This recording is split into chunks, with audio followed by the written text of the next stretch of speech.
Er baut nicht so viel Job. 7 words to add to your vocabulary. And this was hard for me when I was younger. What, I don't know, what do you think? Your employees want you to ask them that so much? What do you think? Hans is my favorite German. Hans, what do you think? You never asked me before. Why don't you put only the 4 words? What is your opinion, or what do you? No, because why I don't no know? Opinion, because opinion is too. There's too much stigma associated with opinion. Mm-hmm. We've actually thought this through, P-Brain. Opinion is my opinion. Nobody's asking, but what do you think? Everybody, thought is free. Opinions cost money. What do you think? Now, when you're in Jersey, most of the time, do you have other people you speak German with? Yes, I've got 2 German lawyers working with me in my office and 2 English solicitors. So depending on what the contract is, I'll speak to them in German. Okay, or so English. you're keeping current with German then? Yes, but I would say 90% I speak English. Although Okay. if it's a German law contract in the German language, of course I discuss it with the assistants in German. Okay, so now you can see the difference between English lawyers and German lawyers. Yes. You're there every day, right? Yeah. Okay. What are 3 things that differentiate a German lawyer from an English lawyer? Other than language, obviously. Well, the German law is sort of fixated on the statute book, because everything is regulated by law in Germany. Because we don't have a common law system which is driven by judgments, but we have a system where every little detail is in the statute book. That also means that they sometimes don't think outside the box as much as you could here, because here you want to get a transaction done, and your sale and purchase agreement may be 60 pages. In Germany, it's a lot shorter because a lot more is regulated by law. Mm-hmm. So I think the approach is entirely different to start with. Okay, but what about the training as a lawyer? The training as a lawyer in Germany, you're trained to become a judge, and that qualifies you to be a lawyer. So You mean you're a judge first, then a lawyer? Well, you're studying at university, you take your first exam, then for 2 years you work for a state and you're rotating, and you work at a criminal court for some time, at a civil court for some time, maybe you work for 3 or 6 months at the Chamber of Commerce or similar. And in the end, you are qualified to be a judge, but nothing really qualifies you to be a transaction lawyer. And the system is obviously different here, where you qualify at university and then you decide whether you want to become a barrister or a solicitor. If you want to be a solicitor, there's something called a legal practice course, where you actually do a little bit the theory of transactional work, how to buy a property and so on. And after that, you join a law firm for a 2-year training contract. And that's But are you a lawyer when you're being hired by the law firm as a trainee? You're not a fully qualified lawyer. You have done your everything at university, you've taken all your exams, but you're not a lawyer. You couldn't set up your own firm. As a matter of fact, you could not normally set it up in England and Wales for another 3 years after your training contract is finished. So in Germany, you can set up a law firm the day you qualify after the 2 years working for the courts, although you actually only may have worked at a law firm for about 3 or 6 months during that training. Mm-hmm. So I think it's not geared to becoming a commercial lawyer, but everything is geared to become a state-employed judge. And so that's a very different approach. Also, it's much, here in England, you can actually study history, let's say, and then you can re-qualify as a lawyer within a very short period of time. Yeah.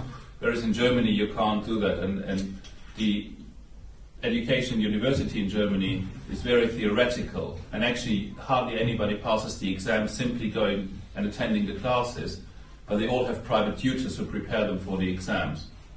So I think it's a lot more practical here in the UK. Well, he said something that we already know. They don't think outside the box as well or as habitually as others. But it's interesting. Some of the great scientific breakthroughs the world has ever known come out of Germany, where they did think outside the box. The first jet engine and all kinds of stuff.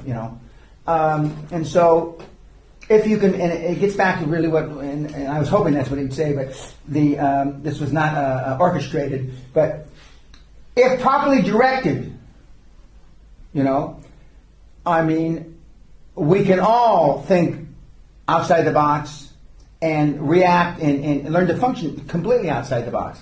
And getting back to what I was originally saying, that about what do you think and when and why do I ask them what do you think? Because I know that if I ask them for their opinion, they don't want to give me that because that's more judgmental opinions, and thoughts are free, so they're more likely to give me a thought. Some people won't give me even a thought when I say, what do you think?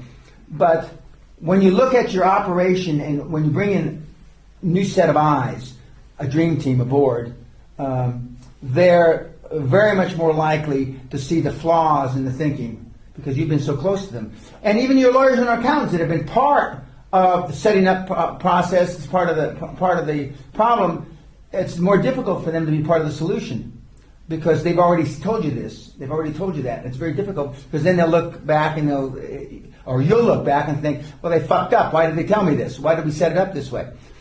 And that's why I'm very much a believer in you go to the professionals before you're going to do something so you don't have to undo it because it got all fucked up the first time around. And when I was a young guy and I was quick on the draw. I mean, I want to get stuff done right away. And then, I spent a lot of money having to undo transactions, undo things. And especially when you're buying something from somebody else, they have a lever, they have a hammer, they have a knife to your throat because you're asking them to undo something. And I paid in blood, and especially when I went public the first time, we had to undo a couple things. And we had to go back to these good old boys, these oil guys in overalls and chewing on a piece of hay. Oh, Danny boy.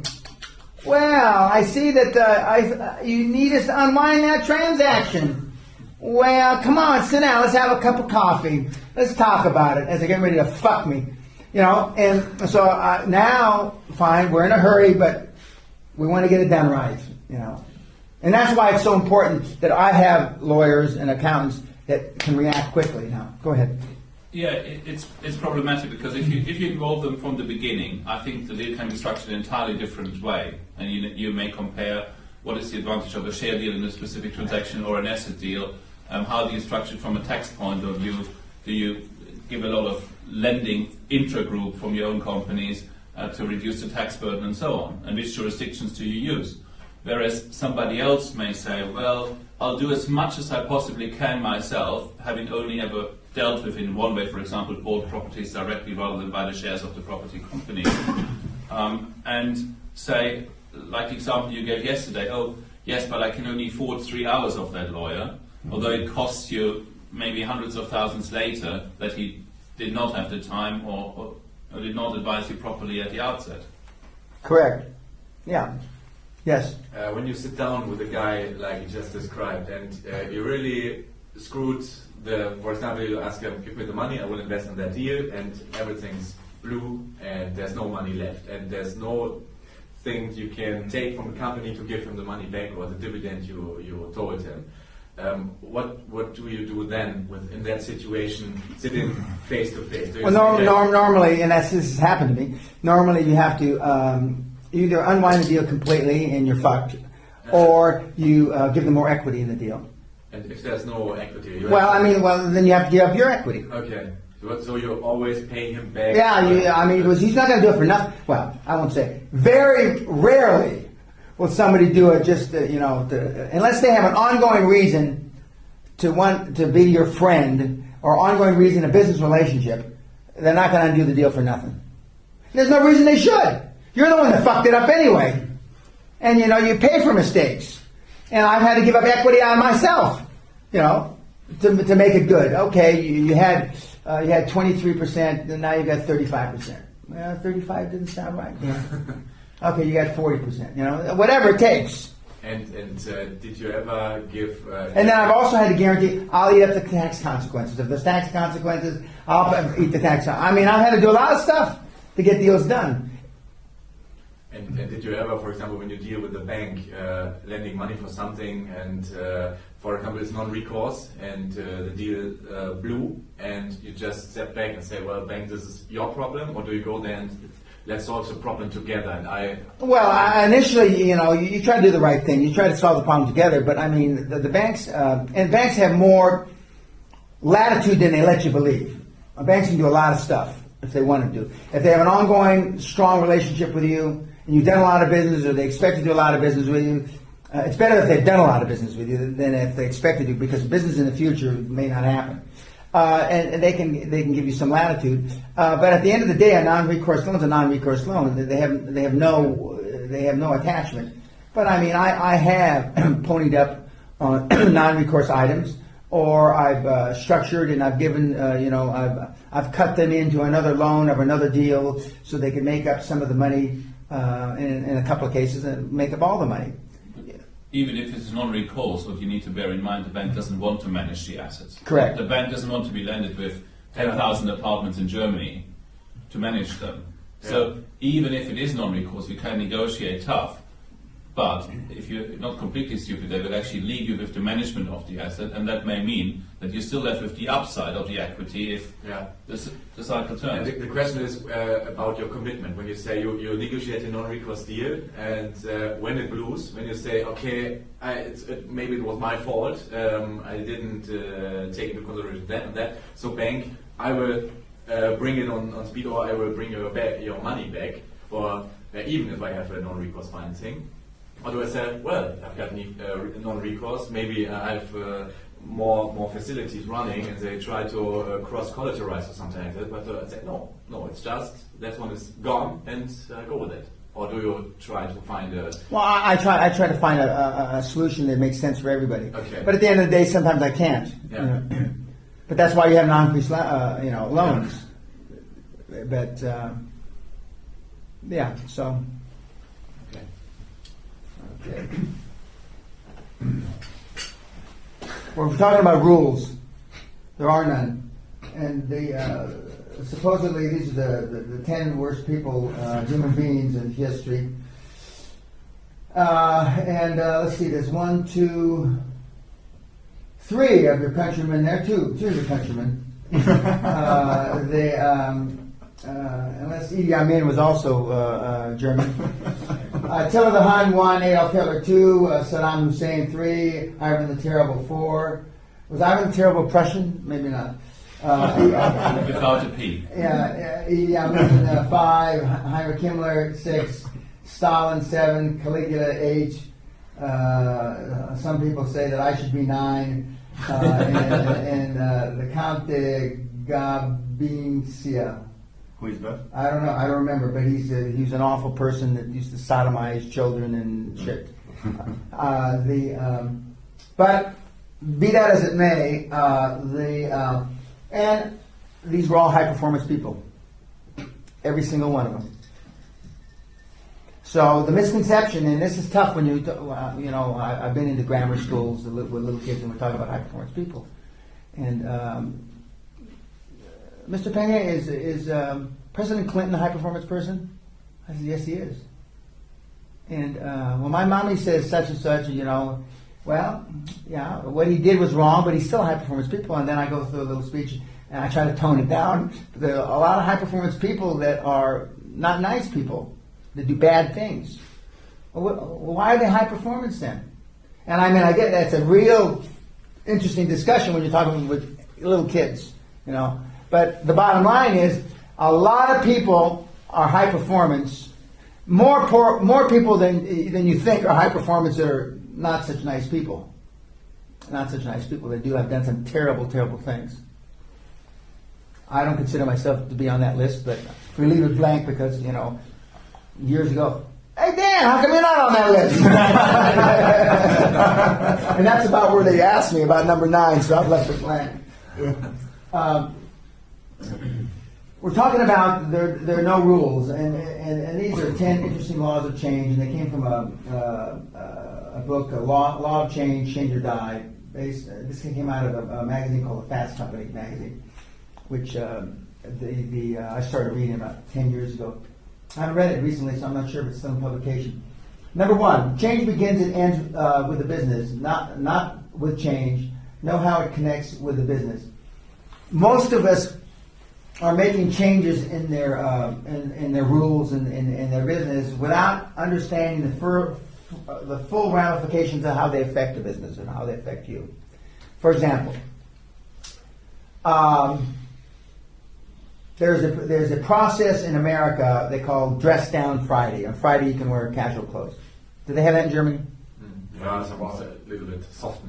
Softer. Okay. I could never understand it myself, but I know in the late 80s, early 90s, everything was dressed down. I mean, on Wall Street, Morgan Stanley guys and Goldman Sachs guys all wore casual clothes. Not jeans, but I mean, well, maybe like I'm dressed, a pair of slacks and a pair of pants. Okay. And now, in theory, this was supposed to enhance the productivity of the guys. Okay. And it was taken from the Silicon Valley guys when they come in shorts and they're playing ping pong all the time and they're shooting baskets and I did some work for Apple many years ago and I did some work for Orange, which was taken over by French Telecom in Europe. And I remember I was meeting with the ambassador of fun, was his title at Orange. And Sally and I were sitting in this big conference room on these big orange pillows. And there were these things you could throw up on the wall and they stuck, like spitwads, but they weren't spitwads. They were Velcro. Okay. And I mean, I sat in there, and I'm sitting there in a three-piece suit, and Sally's got a skirt on, and Sally couldn't sit right, and the skirt because it skirted right up, and so she just wound up standing up. Anyway, so. And I was trying to understand, and then the CEO of Orange at the time, the guy came in like Jesus robes. He was wearing Jesus robes. I forget his name. And he had a big chain on his neck like this. And I'm going, I was being interviewed. Actually, I was the final candidate to be the chairman of their equity fund. They were investing, in deals. And I was looking at their portfolio. They had made 3 investments prior to that. One for 40 million pounds, one for 87 million pounds, and I remember for one for about 130 or 40 million pounds. And I'm meeting these guys, and these guys, in my estimation, were far out. I mean, these guys, didn't have a clue of the real world. All very gifted guys and gals. I mean, really super smart, And I looked at their portfolio, and Sally writes me a note. This was probably it was 2001 or 2 or 3, something like that. And she writes me a note. This is pre-texting. Writes me a note. She says, "I just had a quick look at 3 deals. Something's not right." So I crumple up the paper and put it in my pocket. And so we continue to talk, and so we leave and we go home, and I look at these deals. We go back to the office, and we had offices in Mayfair in those days, and right around the corner from the U.S. Embassy. And I'm looking at them. We're sitting at a bar, and I'm having a drink, and I said, "Sally, is it my imagination, or did they pay way over the top for all these deals? Way in excess of what they should have paid?" She says, "Yeah, they paid per deal, they paid between 3 and 5 times more than they should have. 3 and 5. 3 to 500%. So that normally means something's wrong. Either they're getting money on the backside or something's not right. It just isn't right. But what they had is the guy that was in charge of the fund at the time was a MBA, marketing MBA. And I didn't even know at the time, 10 years ago, you could get an MBA in marketing, you can get an MBA in finance. In my day, it was finance. Everything was numbers. But I didn't know that they had all kind of wishy-washy MBAs now.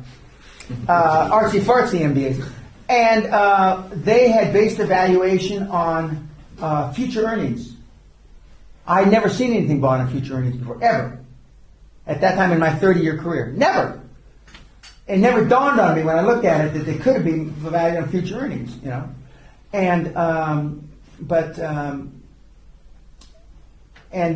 one of the deals was bought by a former Orange employee that had left and put together this thing, and it was about voice recognition, something that had to do voice recognition on their phone that would do.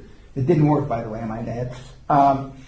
And so when I came back in, and the politically correct thing, if I really wanted to be the chairman of the deal, bad enough, they said, "Well, what do you think of our free initial investments?" And I told them exactly the truth. I said they're pretty poor, and they're all going to lose money, and you paid way over the top, at least 3 times, maybe even 5 times. And I mean, they all look at, they're sitting on their little orange shit chairs, and they're throwing shit at the walls, and doing all this. And then they look at me, and then Sally pipes in and says, well, but that's only, she's a British accountant, that's only our initial view, but our view could change. Now, what she meant is it could get worse. but they took it could get better. And maybe they only paid over 2 times. See? Because we all look for a reason to make our decisions look better than they are. And when we left, and I said, Sally, I got the distinct feeling that they felt that you said our view could change for the better. I didn't say that. And I said, I know, but I could tell by the looks on their faces, oh, well, at least, Dan has some solid basis, in a chartered accountant. She's not Ernst & Young and all this crash shit. And so then we came back, and and I said, just for clarification, I just want to make sure you understand. We didn't mean 3, it could be better. We thought it could be worse if we really put some time and effort. And so several weeks passed, and to make a long story short, then French Telecom bought Orange. And I told all these guys, as soon as the French get in here, most of you guys are going to be history. They start, just like the Japanese, they put everybody in the same position you are. They sit right across you from the desk, and they watch you for 3, 6, 9, 12 months, depending on the difficulty of your job. Then they get rid of you. And they listen to every phone conversation. They look at every memo, every email, everything. And that's exactly what happened. And ultimately, including the CEO, got sacked. And needless to say, the French, they met me a couple times, and they didn't want me. They wanted a French guy from, what's the top? The business school? Yeah. And anyway, but it was an interesting experience. And so how does the change affect your business? These guys underestimated completely, one, they were getting into a new business, and they had young, smart kids, but with no background. And 2, when they got bought out by the French, they had no idea. They had nobody within the organization that had ever been bought out completely by a foreign company. I mean, they didn't even take the time to go to McKinsey or Accenture or Boston Consulting or anybody, KPMG Consulting, to ask. And they were the whole management team was taken out. And they were arrogant enough to think, because at that time they were the fastest growing brand in Europe, Orange, and they just, in that respect, they were kind of German. They couldn't happen to them. Changes about people will surprise you both ways. We've had examples of how people, and we're talking about rules again. People will surprise you. Never underestimate how wrong you can be, either on the good or the bad. Some people you'll give them new responsibilities, and they'll take it and run, and they'll surprise you, make you crazy with happiness. Most often, though, they don't surprise you in a positive way. They surprise you in a negative way. So when I go into a new organization, everybody starts with a clean piece of paper. I don't care what you did. I don't care if you saved the company 2 years ago. I don't care if you were the company founder. I don't care if 70% of all the revenue comes from you. Everybody starts with a clean tab. And from day one, we measure, monitor, and see how you do. And we set up expectations, we set up benchmarks, and we hold you accountable to those benchmarks. I mean, really accountable. And as I told you in the beginning, weekly reports, and for real big organizations, monthly reports, because you can't compile a report every week. Otherwise, that's all the fuck you're doing, is compile even the short reports that I want. Yes? What is the system for making them accountable? I mean, what do you usually like to use as a system for accountability? Okay, he obviously wasn't listening to me yesterday. I said I have a one-page report that has 3 things on it. It has SWOT. Well, I do a SWOT analysis. That's at the end of the report. But the first thing is my accomplishments for the week. The second thing is my goals for next week. So then the following week, your goals for that week should be the accomplishments for the week that just passed. And people are so fucking stupid when they do this, they don't understand that. And so then when the accomplishments of week 2 are not what the goals were for week 1, they understand, and I call them out, what the fuck you been doing? Well, look at all, I got a lot accomplished. But it was none of the stuff you had planned. That means you did all this by fucking accident, you idiot. Don't you think I read these fucking reports? And then with some people will I'll be at a board meeting and somebody say, and some of the managers, because I get them all, they come to me. They bypass the CEO, they come directly to me. And they say they're kind of disappointed you have no comments about the reports. I said, they'll be more disappointed if I have to comment on the reports. The reason I'm not commenting is because they're more or less on the right track. Believe me, I'll be on them like stink on shit if they're not on the right track. So it's okay. So the first goals accomplished that week, goals for the next week, and the problems, challenges. And as I said yesterday, and if all of a sudden you come back after 5 weeks and you say, I got this challenge, it's a big thing that's been eating our lunch, it's been doing bad things. And I said, well, why haven't you listed it? It can't have been that big of a problem or a challenge, otherwise you should have listed it. And then at the bottom, you do a SWOT analysis of yourself of what, strengths, weaknesses, etc., of your effectiveness. And almost everybody rates themselves at 90-95%. The smart ones, the ones that, I have a CFO, a woman, in one of the deals, she rates herself at 70-75. Sometimes she rates herself 65, 60. And she's really very, very good. But and her biggest weakness, she says, time management. Time management. And it's true, most of our weaknesses are time management. And she's the only one, but all the superstars I supposedly have rate themselves at 90-95. And so then I very carefully dissect their reports like a surgeon, and ask all these hard questions. So how can you possibly assign yourself a 95% effectiveness on a SWOT analysis when you've not done all these things? All these things went wrong. And of course I have the innate ability to drill into exactly what you did wrong. You may have only done one thing wrong all week, but I find it. And I'm not interested in all the good things you did. And I don't give praise about, pat you on the back, you did a good job with this, a good job with that. That's what you're paid to do. Do a fucking good job. If you need a pat on the back from me, get another fucking job. I drill on the stuff that I can correct and help manage you to get better results. Not the stuff you already know how to do. And too many reports, these glowing reports about how good you are, they're a waste of fucking paper. Plus, it's harder to fire you. Because then when you go back about, you wrote all these glowing reports, and so then how can you get rid of them? You never get a glowing report from me. All you get is negative reports, so it's easy for me to fire you. I learned that a long, long time ago. I have another question. Yes, you do. What is it? How do you tie this with the compensation, the accomplishment? And for example, if someone doesn't get the full job done, as it was. But you have to get. You don't compensate. If a guy has 10 tasks to accomplish in a year and only gets 4 done, he should be fired. If he gets 6 done, maybe he can keep his job. 8 or 9 done, he gets some sort of bonus. Mm-hmm. But your people, well, one of 2 things: either your benchmarks, your tasks that you give him are so beneath, your expectations of them are too low, so they accomplish everything, then that you should be fired. But I just can tell by the way you guys talk. I know what your expectations are. Shit. I know I would fire every single person in your companies, including you. There's no question in my mind. Your expectations, see, the sad thing about it, guys, is your expectations of them are not much different than your expectations of yourself. And since your expectations of yourself are shit, and you don't want your people to outshine you, I want my people to be smarter than me.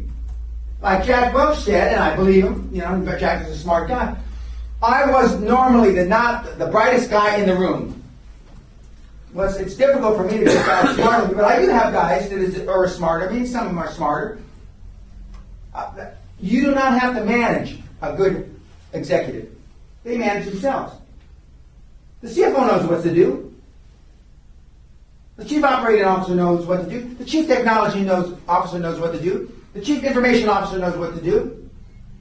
The Head of Compliance knows what the fuck to do. The Head of Human Resources knows what to do. If I have to manage them, then something's wrong.